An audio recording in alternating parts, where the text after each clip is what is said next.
patrimônio cultural é um conjunto, pode ser visto como um conjunto de bens culturais que é reconhecido como importante oficialmente por órgãos de preservação, o que acaba sendo uma definição bastante conservadora do que se pode entender como patrimônio cultural, né? Na verdade, ele pode abarcar todo um conjunto de fazeres, de práticas e de expressões materiais e imateriais de um conjunto de práticas sociais. Então, o patrimônio ele não é só necessariamente aquilo que é reconhecido por um órgão oficial de preservação, embora ele tenha se construído historicamente como algo assim. Então, existe desde o século XIX, ao menos, órgãos incumbidos de gerenciar, de cuidar, de proteger, de inventariar, listar, né? Esse conjunto de bens, né? E, de alguma forma, difundi-los. O patrimônio foi sendo oficialmente construído em Santa Catarina desde a década de 30 e, primeiramente, e até hoje ainda, né, grandemente recobriu, né, e tem recoberto edificações, né, assim, um patrimônio, digamos, arquitetônico, né, ou que passa também por equipamentos urbanos ou nas áreas rurais. O patrimônio material está sendo gradativamente reconhecido, estudado, e aí a gente tem, em nível estadual, por exemplo, o reconhecimento da Procissão Senhor dos Passos, né?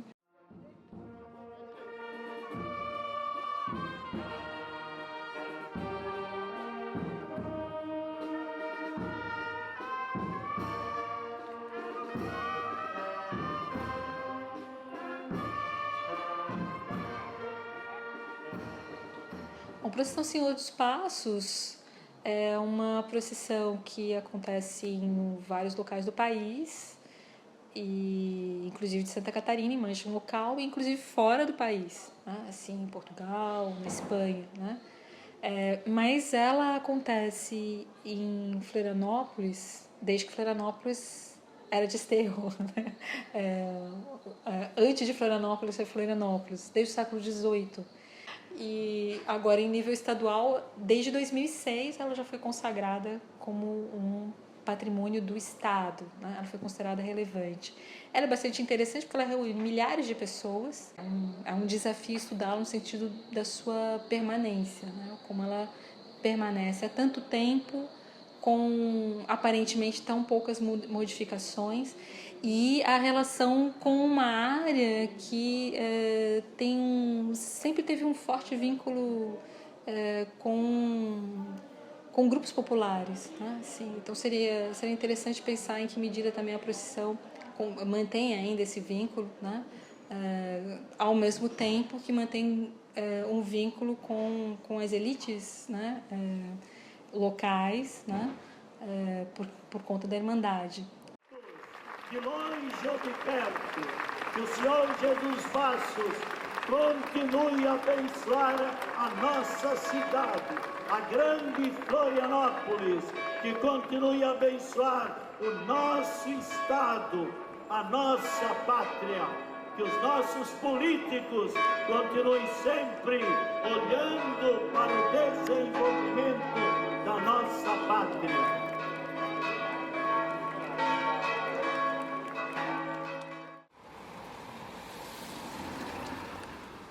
Era muito comum acontecer no século XVII, XVIII, XIX também, de muitos templos, associações, espaços religiosos, assim como outros espaços também, eram construídos por mão de obra escravizada. Aqui em Florianópolis não era diferente. Então, essa população africana que era escravizada, ela construiu diferentes igrejas, né, capelas de igrejas. E, no caso da Irmandade do Rosário, é uma instituição que ela é fundada com um viés religioso católico, mas não é só isso, né? Ela tem uma função de amparo, né, aos seus irmãos e irmãs, uma função de enterro e cuidado no enterro dos seus mortos, uma função de caridade, principalmente de cuidado, né, para com aqueles que estão ali agremiados, né? E também na questão de organização de festas e atividades que envolvem a celebração dos santos, né, que são os padroeiros da Irmandade. No caso da Irmandade do Rosário, é Nossa Senhora do Rosário, e depois também, a partir do século XIX, o São Benedito é incorporado às práticas festivas dessa associação e ao nome dela também, tanto que chamava-se Irmandade de Nossa Senhora do Rosário e São Benedito dos Homens Pretos. Mas e por que era dos Homens Pretos? Hoje ela já não tem mais essa denominação, né? Mas ela tinha a denominação de dos Homens Pretos porque ela foi fundada por africanos, todos eles escravizados, aqui no Brasil, em Desterro especificamente. Agora, eu acho que é interessante pensar também que ela é um dos poucos espaços que nós temos ainda hoje em termos de uma memória de culturas negras, em Santa Catarina mesmo, né? Se a gente for pensar enquanto espaços, né, instituições de memória, locais de memória do nosso estado, a maioria desses locais são voltados ou para pensar a cultura açoriana ou a cultura alemã. Um outro ainda a cultura italiana, mas também mais localizado em algumas regiões, e outras práticas culturais não se tem essa preocupação com o patrimônio dessas outras práticas, né? Então isso, de certo modo, é bastante problemático, assim, porque se nós temos, por exemplo, aproximadamente 1 milhão de pessoas negras em Santa Catarina, significa que nós deveríamos ter alguns espaços de memória, algum museu, algum espaço, né, alguma instituição que desse suporte e que mostrasse a todos os catarinenses e a outras pessoas de outros estados que a nossa cultura é diversa. Então, se a gente, o patrimônio catarinense é bastante diversificado, mas talvez ainda pouco conhecido, né? Talvez ele não seja muito conhecido para além de Santa Catarina e nem mesmo em Santa Catarina. E a ideia do espéculo é um pouco isso também. O espéculo tenta ser, então, é a sigla de algo que seria um sistema de pesquisa e referência sobre patrimônio cultural em Santa Catarina. Ou seja, algo que a gente acessasse para ter informações sobre esse patrimônio, né? Saber o que é reconhecido oficialmente como patrimônio, onde que se localiza, quais foram os mecanismos pelos quais eles se tornaram conhecidos, esses vários bens culturais, o que faz com que eles sejam entendidos como importantes ou por que foram considerados importantes, não necessariamente isso é consensual, né? Então, compreender melhor isso, situar isso no mapa, do que seria um mapa do patrimônio em Santa Catarina, e acessar isso de forma relativamente simples. Então, a ideia é que a gente integrasse, né, um conjunto de informações sobre esse patrimônio, aquilo que é considerado patrimônio em nível federal, em nível estadual, em nível municipal, portanto, de forma integrada. As informações que existem a esse respeito estão desintegradas, né? Cada município tem a sua informação naquilo que, se ele tem um bem protegido, um órgão de patrimônio.